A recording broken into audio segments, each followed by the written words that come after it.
अब हम लोग ताजिक नीलकंठी में दशा फल में लग्न दशा के बारे में अध्ययन करेंगे, ज्ञान प्राप्त करेंगे। लग्न दशा अपने स्वामी की फल के समान फल प्रदान करती है। यदि चर लग्न का पहला दृष्टान हो तो लग्न की दशा शुभ फल प्रदान करती है। दूसरा दृष्टान चर लग्न का हो तो मध्यम फल, तीसरा दृष्टान का हो तो अधम फल। अगर द्विस्वभाव लग्न का प्रथम दृष्टान हो तो अधम फल, दूसरा दृष्टान का हो तो मध्यम फल, तीसरा दृष्टान का हो तो क्या होता है, शुभ फल प्रदान होता है।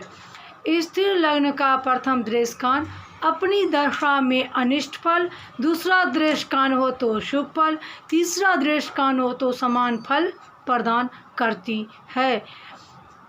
यदि लग्न शुभ ग्रहों अपने स्वामी से युक्त व दृष्ट हो तो देखता हो तो अशुभ फल, शुभ फल हो तो शुभ बहुत शुभ हो जाता है। लग्न स्वामी यदि पाप ग्रहों से दृष्ट युक्त हो तो कष्टकारक फल होता है। क्या है? कष्टकारक फल होता है। अंतर्दशा और भावों में स्थित ग्रहों को अंतर्दशा साधन करने का क्या है, साधन है। अंतर्दशा का फल 4 प्रकार का बल देखकर कहना चाहिए। अंतर्दशाधिपति यदि शुभ ग्रहों की दृष्टि यानी शुभ ग्रहों के द्वारा देखा जाता है, वह शुभ ग्रहों से युक्त है, शुभ ग्रह से मैत्री हो तो उसी के अनुसार देखकर फल का विचार करना चाहिए। सूर्य की दशा में चंद्र, मंगल, बृहस्पति की अंतर्दशा क्या होती है, सुखप्रद होती है। चंद्र की दशा में बुध, बृहस्पति, शुक्र की, मंगल में रवि, चंद्र, बुध में बृहस्पति की, शुक्र की, और बृहस्पति में सूर्य और चंद्र और मंगल की होती है। शुक्र में बुध, बृहस्पति और शनि की होती है। शनि की दशा में बृहस्पति, बुध, शुक्र की अंतर्दशा शुभ फल प्रदान करने वाली होती है। अंतर्दशा क्या, अशुभ फल समझना चाहिए।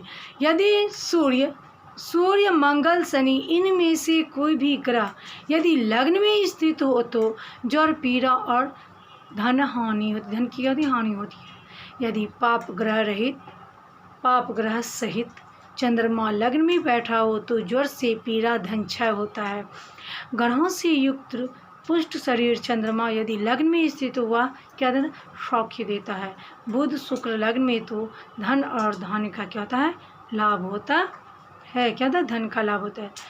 चंद्र, बुध, गुरु, शुक्र ये चारों यदि धन स्थान में बैठे हों तो धन राज का क्या था, सुख प्रदान देते हैं।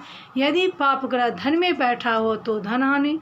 शनि अगर अपने स्थान पर बैठा है तो राजा का भय होता है और क्या था, कार्य का नष्ट होता है। इसी प्रकार से अगर तृतीय भाव में यदि पाप ग्रह बैठे हो तो धन, धर्म, राज्य और भली पाप ग्रह भ्रातृभाव में हो तो पृथ्वी लाभ। यदि सहज धन में शुभ ग्रह हो तो सुख, धन, पुत्र, मान, यश, विलास देते हैं, प्राप्ति होती है। तृतीय भाव में अगर चंद्रमा बैठा हो तो क्या होती है, सुख की प्राप्ति होती है, अत्यंत सुख प्राप्त होता है। यदि चौथे भाव में पाप ग्रह युक्त चंद्रमा स्थित हो तो कष्ट रोग देता है। यदि वही शुभ ग्रह से युक्त चंद्रमा, पूर्ण चंद्रमा यदि सुख प्राप्त हो तो सुख भोग होता है, तो क्या सुख की प्राप्ति होती है। यदि शुभ ग्रह चौथे घर में बैठा रहता है तो विविध प्रकार के कहते सुख की प्राप्ति होती है।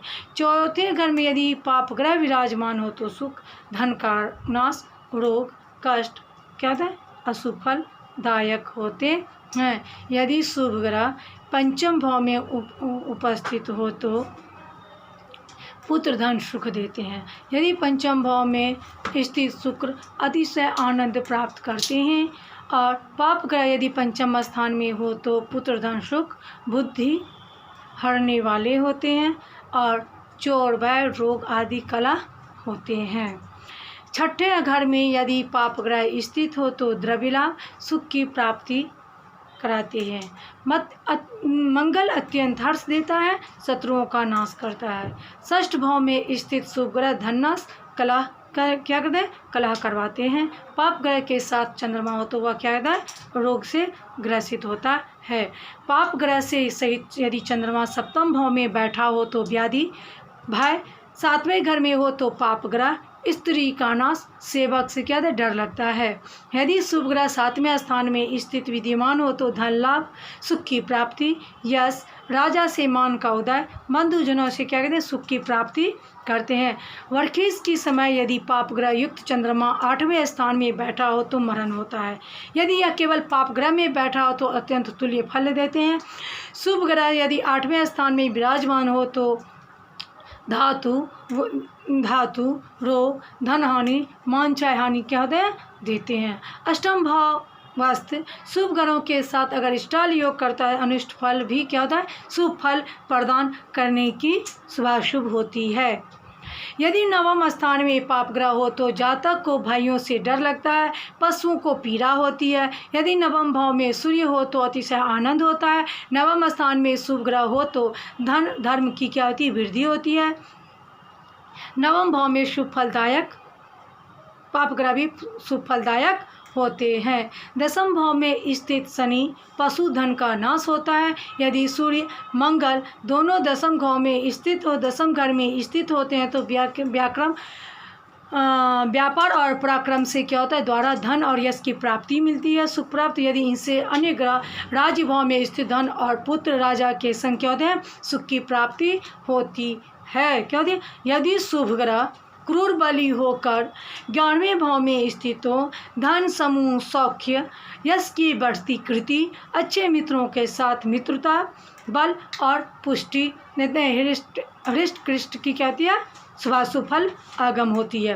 क्रूर ग्रह अगर बल रहित होकर 11वें स्थान में हो तो वे पुत्र धन और बुद्धि का क्या करते हैं, नाश करते हैं। यदि वो जो बल से रहित अथवा शुभ ग्रह भाव में हो तो अल्प फल प्रदान करते हैं। क्या करते हैं, अल्प फल प्रदान करते हैं। यदि पाप ग्रह 12वें स्थान में हो तो नेत्रों, विवाद, राजा, चोर आदि को क्या आदि से क्या होता है, धन की हानि होती है। यदि शुभ ग्रह 12वें भाव में हो तो अच्छे मार्ग में खर्च कराते हैं। यदि शनि व्यय भाव में हो तो हर्ष और वृद्धि प्रदान करती है। क्या करती है, वृद्धि प्रदान करती है।